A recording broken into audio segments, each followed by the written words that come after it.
it was one of those trips. Windy, not when I was at home 50 miles inland.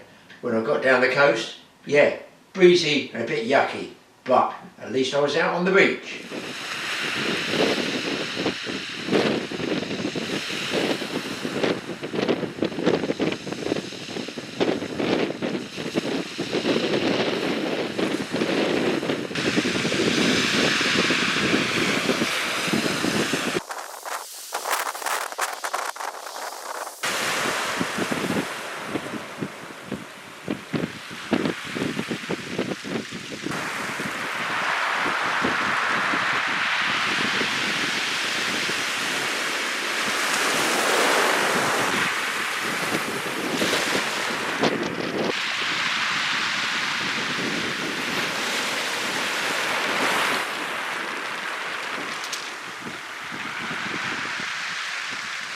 So guys, I'm set up down here, South Coast Beach.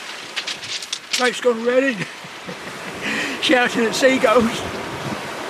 Weed, weed, weed, it's all weed. Hang on a minute, let's have a drink. Ah, that's better. Beautiful day, blowing a gale, south-westerly.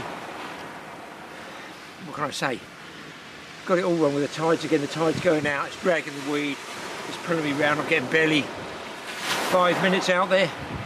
What I had envisaged doing was doing a south-westerly, fishing this side of the land to get the shelter which I have got from the south-westerly.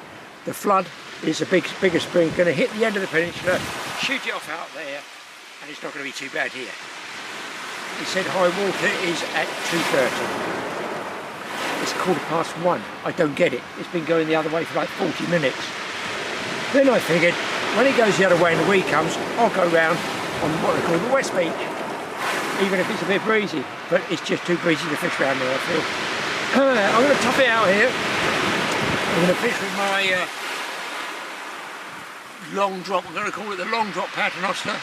See how it goes. It's getting just as much weed as the pulley rig. It's dragging me right round the current. I tried to drop it shorter and shorter and shorter, and it's just not working.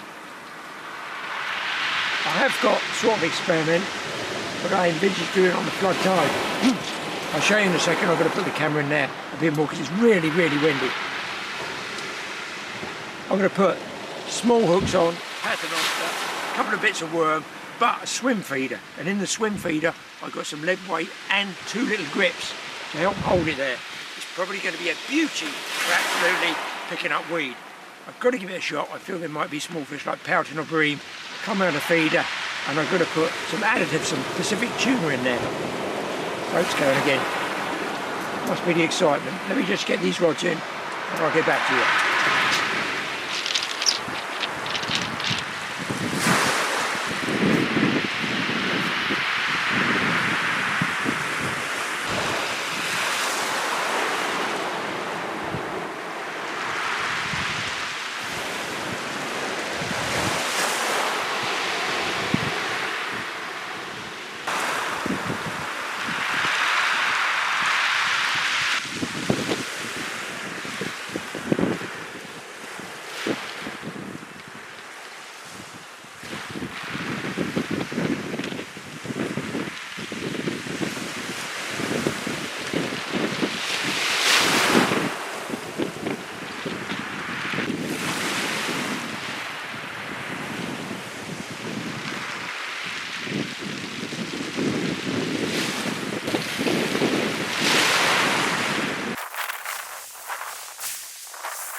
Still no bites. I don't see anybody else fishing at all. Nobody's else stupid enough to. And the old boy that came along said, he's amazed. He's lived here 6 years. He doesn't fish after that good blow. We had a big storm last night. He said the downside of that is, although it stirs it up, stirs and lifts all the weed up, and he said it always hangs in this bay, which I sort of could argue with, because I think most of it's hanging on my hook. So it's impossible to cast out there. The ebb's set in now. On a spring tide, it's like a train going through. I cannot hold out with 6 ounces just bumping around. What I did want to mention is I've got some ragworm here. I'll show you in a second. Enormous ones. And the lady in the shop when I went in there to buy them said, I've got fresh ones or I've got farmed ones. So I thought, well, I don't know, but I have found the farm ones to be a little soft. If there's nothing else but farm ones, trust me, I will use them. But apparently if they can't dig enough, they get farmed ones. They're a slightly sort of, I find a pinker colour, but these ones, just show you, man alive, they're big. You take your arm off. To the size of these. Really big ragworms, so you can make one big bait, or you can cut out, use small baits, whatever you wanted. But I have noticed and checked, that one's over 12 inches. Oh my goodness. Look, huge. Still, I've got the tail, they go on the smaller. So, this size, when they're fresh dug out, almost a little bit too big, but the thing is, they're much, much firmer in my opinion. So these ones, are freshly dug this morning or yesterday I would imagine, and the guys delivered them, they are, I find, firmer. Look, they haven't caught me any fish, so have they? So maybe the farm ones. What do you guys think out there? What's better, farm bait or fresh dug bait?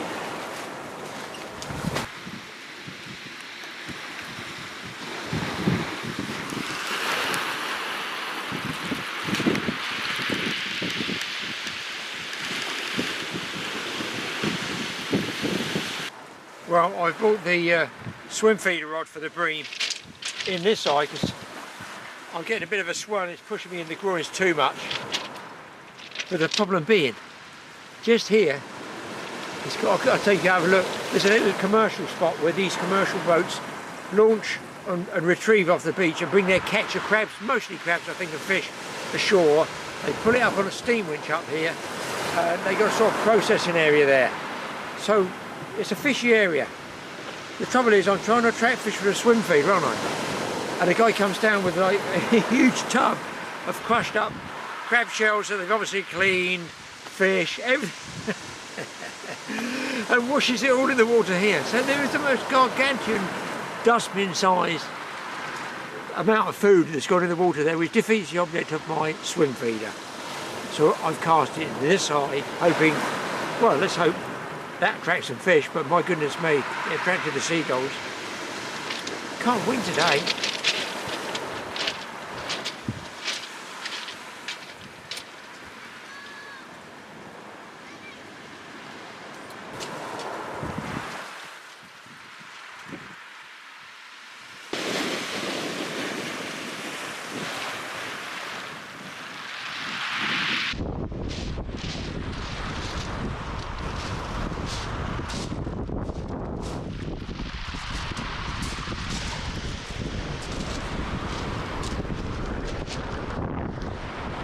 That guy's a double shot on a pennel rig, 2 dogfish, 2 at once. They're both on one's got one, one's got another, and I thought it was a bundle of weed.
It works. I nearly fell out my deck chair. There's a grip feeder, the worm, and there guys is a really nice bream, ouch, with spikes. Wow. And he's nailed that. So you're going to see him in the sunshine. Bit of a crooked camera, but it is what it is. A bream. Oh my god. I knew the method would work. I've used it in the boat, but I've not used it with a grip. So there's the feeder with the grips on it, folks. And there's the chappie I've been after. Black bream. Good enough to eat, I'm going to put him back. I've had a tough day, but there's 2 doggies to start with. But I might just get in there with a little bit of ground bait and get another one of these guys. Let's get it back.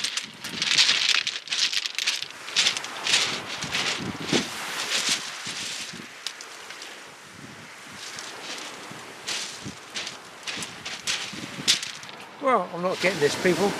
No more fish after that bream, but I suddenly looked around and I thought, why are all these buoys up? You know, the mooring buoys? Because they were ripping underneath the surface before, and the boats are now squared up as though there's no tide.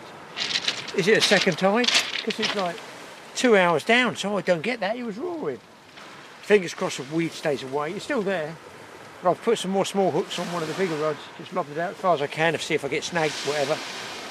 It is 5:10, so it's 2:30, so it's 2.5 hours down. And it's the best conditions I've had. I don't get this.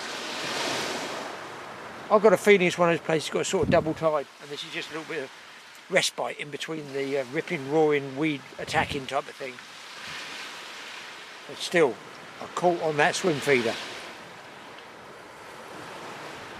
The last big one I've chucked out, I've really whizzed it out there now about, well, with the wind behind me, I might even get 120 yards with that clip down, giving it a good old wallop. I got on that squid and a giant piece of rag. I'm nearly out of worms, so I'm down to the last sort of 30 minutes. Brilliant day. Got all nice and quiet now, less people around, they've all gone in for their din-dins. So it makes it nice here, it's nice and quiet. But the wind will not lay down. Still got pace in the water though.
Well, it looks like no more fish, guys.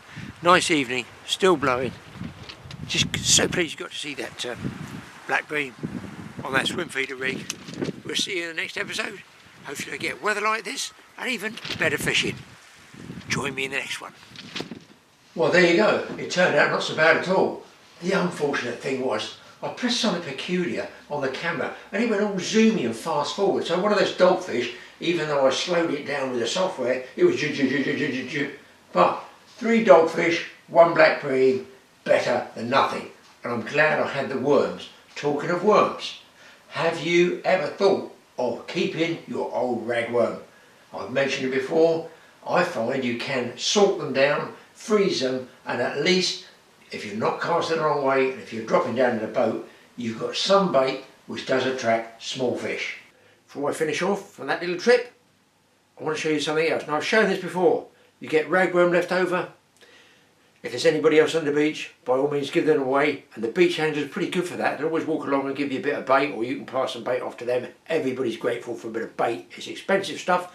Don't waste it. But you know me and not throwing things away. And I found just salting them and freezing them makes them a little bit tougher. I'm not saying so much for beach fishing, but boat fishing, no question I've done pretty good on it. And all I do is this. Get yourself a piece of paper. I just fold it in half, because half of the length of a piece of paper is roughly about the size of the ragworm, okay? This is all I've got left over. There's not a lot there. Put it over here, give you a better idea. Get yourself the salt. Don't let the wife see how much you're using. Give them a good old salting like this. You can see it sparks them up a bit. And I find this, when you just wrap them individually and roll them, just pack them like you had them in the paper anyway. Just like this, I just do one fold, try and keep them apart, that's what I find. Just roll them like that, just the same as they do for black lug. If you've seen people in the tackle shops, they do what they call wraps of black lug. I've mentioned it before, but just the fact, more salt, look at it there, get it in there. The salt, I think, just toughens them all up, and it makes them good for shore fishing, but I'm going to say wrasse fishing, where you don't have to have distance casting. It just saves you wasting that bait. Don't know what it is. It's the salt that does it. Now you see here, these, I didn't use them. I've got probably a dozen or so worms that if I want to go on a short trip might just give me enough of a wrap of bits and pieces, wrasse fishing, stuff like that. Just a tip, guys, saves wasting the bait. And those of course go straight into the freezer. What I do is I just fold them, put them just lightly in a little plastic container like that, so I know that's frozen worms like that. My God, I've got to go fishing. These are the ones I would normally use. You know, just old sort of takeaway things. You get different bits of bait in there. In fact, look, there's some from a year ago in there. Over a year ago, and I've used those on the boat. It's just a sort of tip that might save you a little bit of dough, guys, and of course catch you some fish. I've got to empty that because that's expensive to run on the electric, and also I need to catch more fish. Well, there's a tip that might actually save you a bit of money, and of course get a few extra fish as well. Another tip I didn't tell you about, forgot to on the film, because it was windy and the camera and the batteries die and everything goes peculiar, on my swim feeder rigs here. I'll show you in close up. There you are, that's what I was using. A piece of garden fence wire. I've used these barbel fishing as well in this gauge wire. Some lead flashing cut and strapped on the back. A piece of old 50-pound fishing line with a swivel. Can slide down, I can tie my end rig. I'm using this, don't forget, as the lead. And coat hanger wire on both of these, look, through the neck. I bent it, you might be able to see on that one. I bent it up, round, pushed it back through, and then bent it back. You see that? Hopefully you guys can see that. You might want a bit of experimenting. I'm going to be using these a lot more, especially for small fish. So you cast them out, that is your weight, packed with ground bait and whatever fishy additive you want to put in there. And then they grip like this when you want to bring them in. They don't trip out. I haven't yet worked out how to get a trip out, so they do just bump and bang along. But you could make these with spring wire. Now, if you want some decent spring wire, a model shop might be able to sell you some. With aircraft undercarriage, model aircraft undercarriage is normally about 16 or 18 gauge, the actual wire that takes the wheel, so they bounce down like this. That's springy, so these will then spring back as you pull them in. They won't break out like that, but they will at least open up and bounce across with a softer wire. So there you go, tip. Now the only other thing for me to do now is, and with cold weather coming back, I've got to get some leather balm on these lovely woolly warm gloves. That's this stuff. Soften up that leather, get it nice and supple, and then hopefully work it in there. They reckon that's what gets that leather nice and soft. Personally, I'd rather not be wearing them.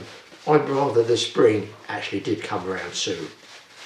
Guys, we'll see you in the next one. Leave me to do the chores of the fisherman. And we'll see you in the next programme. Hopefully we'll get some more fish for you.